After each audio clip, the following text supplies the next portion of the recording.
The Essential Education Projector range from Hitachi sponsors ICT programs.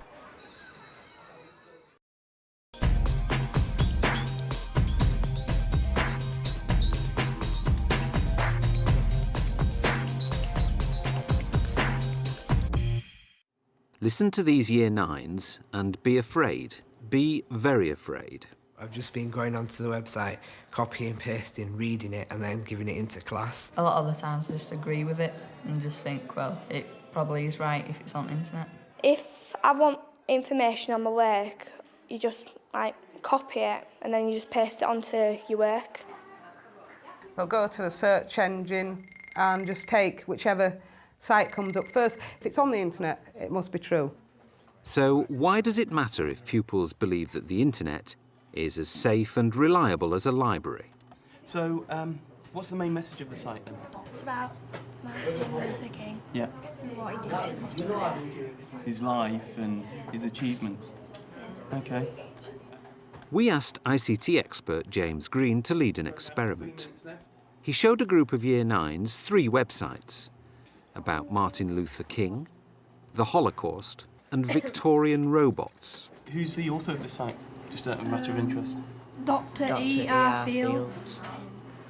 What does that change your perception of the site at all? It's a doctor writing it, so he must have something clever in his mind or something like that. Must be something right about it. The sites are easily found on search engines and all could be used by pupils completing homework or coursework. But they're not what they seem. Would the pupils be suspicious? The experiment is fascinating. Did you find out anything that you didn't know previously? There was a robot in 1893. Yeah. The Victorian robot site is simply a good-natured spoof. Oh yeah. So you're on the what's this?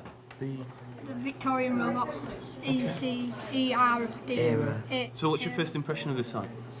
Quite colourful, really. Yeah. And it just makes it look good when you go onto it on the homepage. There's Pictures, more links as and well. it just makes you want to read it. It'll be quite useful if you're doing history. And who developed it? Professor Archibald Campion. Yeah.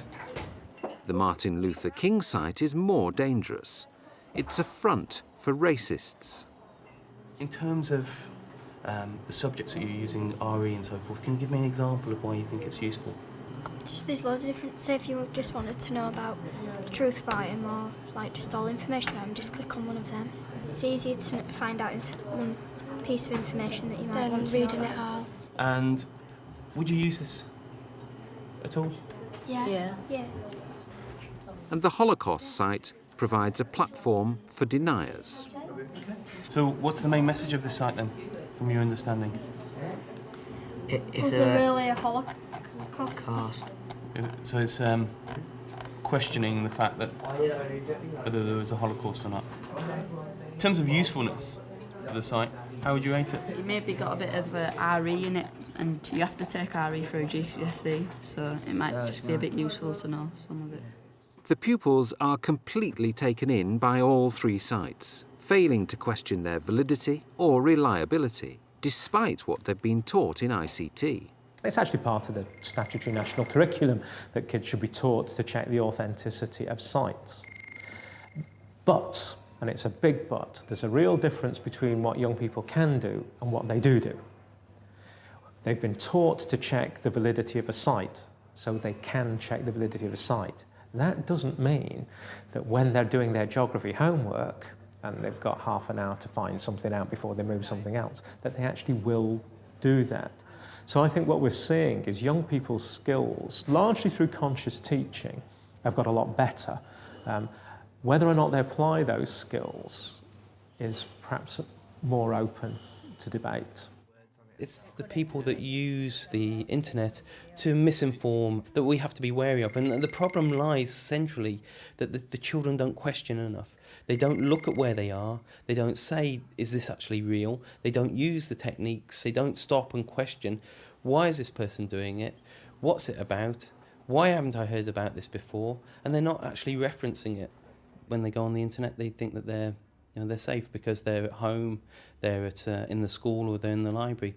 But ultimately, they're going out into an open area with free access, and people can be there, you know, pretending to be somebody that they're not. The thing about the internet is that its strengths are also its weaknesses. The internet's a fantastic publishing house. At the same time, it's an information resource, but it's an unstructured, unregulated, disorganised information resource. It's like a huge, huge, huge barn in which everybody's tipped everything they know about anything. And if you can find it, it's great. But if you can't, you wade through a lot of, well, actually, not just uninformative and not just unhelpful, but sometimes actually misleading information. After our experiment at Wortley School in Leeds, we asked James Green to lead an ICT lesson, revealing the truth about the 3 sites.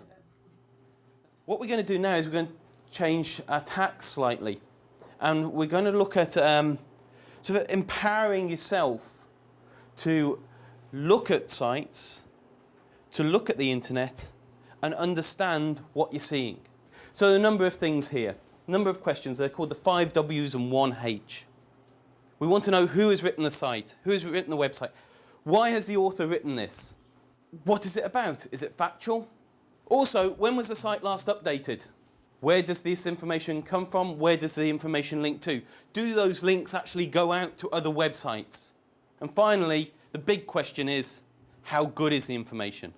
So we're going to go through a couple of the sites that we looked at, and we're going to apply these 5 W's and 1 H to it.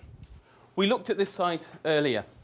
And what we're going to do is we're going to have a look at this site. What we can do is we can start to use some different techniques. So we can use things like site colon. Now if we do site colon, and then we put in the URL, and here we see our website there.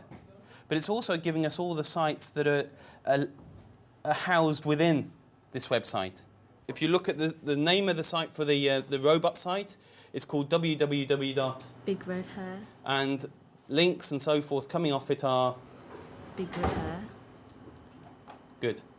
So this site is going back in itself constantly. What does that tell you about the site? Is it like it's just keeping on coming back to itself, so it's not got a wide range of information? Yeah. Can we trust this site? What's happening inside here now about Victorian robots? Like, you don't know if it's exactly true, because it's just about what the person who's, like, done the site's written. It's not, like, sort of mentioned anywhere else. So what we need to do is we need to investigate that, and we need to find out what is in Big Red Hair, don't we? So let's have a look. This is Big Red Hair.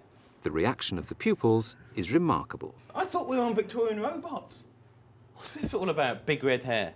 When I first saw the Victorian robots, I thought that it was all real. When it came to our knowledge that the Victorian robots were only comedy, that's when I was like, I just started laughing at that time, because I was like so shocked. I believed it, and I was actually going to go home and say, look, there were Victorian robots in 1893. I thought they were true, that they were robots, but then when you see that it's a comic, it's like, well, it looks quite real at first, but it won't. So just open up the Holocaust site, and I want you to put the author's name into Google. So who's the author there? Who's the author? Dr. E.R. Fields. What's coming out at you when you put in that guy's name? What's it say? The Jewish Origins of Communism by Dr. E.D. Fields, the 20-page booklet filled with documents from both Jewish and the US state. We've put in Ed Fields, Dr. Ed Fields. It's given us back this actual website here, which is about white nationalism. It's a racialist discussion board for pro-white activities. What's happening now to your bells and indicators about that last website that we looked at? Maybe they're a bit racist or something, or believing that Britain should be just full of white people and making it stronger and being better than other races. Next time I'd just look up, but not just go with the first thing I see, but look around a bit, and then if there's more saying, oh well, that is what happens, and less for the other, then I'd believe the one where it's a majority on. Some were just like plain and didn't have much colour, so it didn't make you want to read them. And then when we went on Martin Luther King one, there were like lots of links and different like fonts, so it like made you want to read it. With the easy who is, enter the domain name there, which is www.martinlutherking. And this is going to tell you who owns this site. Scroll down then. Who owns this site? Storm. Why is Stormfront involved with Martin Luther King? And they're trying to make him sound like right bad, that he hates white people and making like white people turn against black people. Yeah, exactly. What do you think about using this now then, girls? Would you use Martin Luther King? No. No. I liked the Martin Luther King one to start with, but I thought, well, he's a bit racist, but it's like all one-sided. You don't think it'll all be racist and all one-sided. You think it's just going to be fair, but it won't. Validate it. Check it. Don't believe anything that you see on the internet until you are happy with it. And when you're happy with it, you can check it out in the library and these other things, talk to other people about it.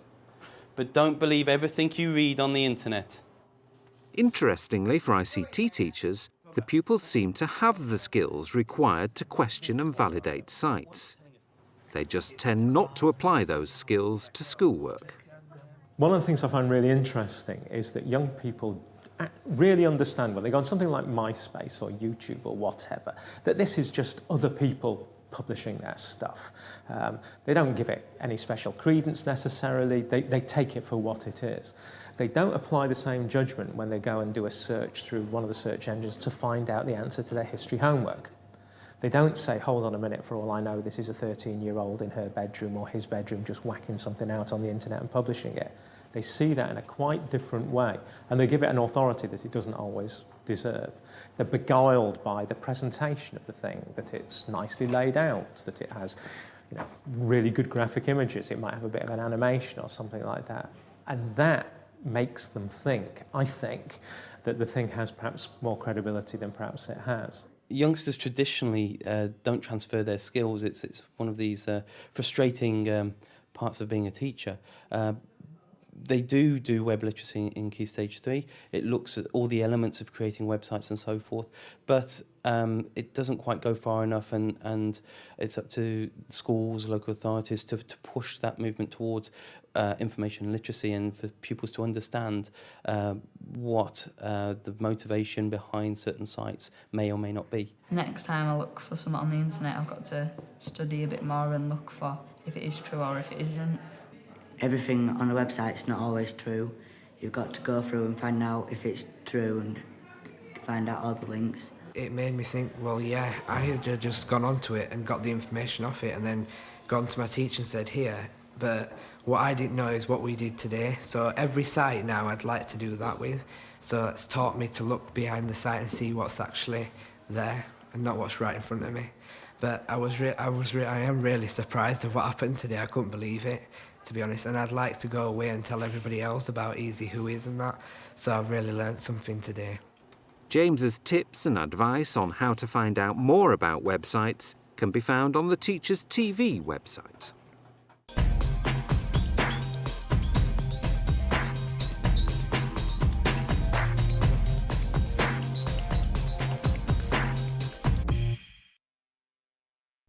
Essential education projectors from Hitachi sponsor ICT programs.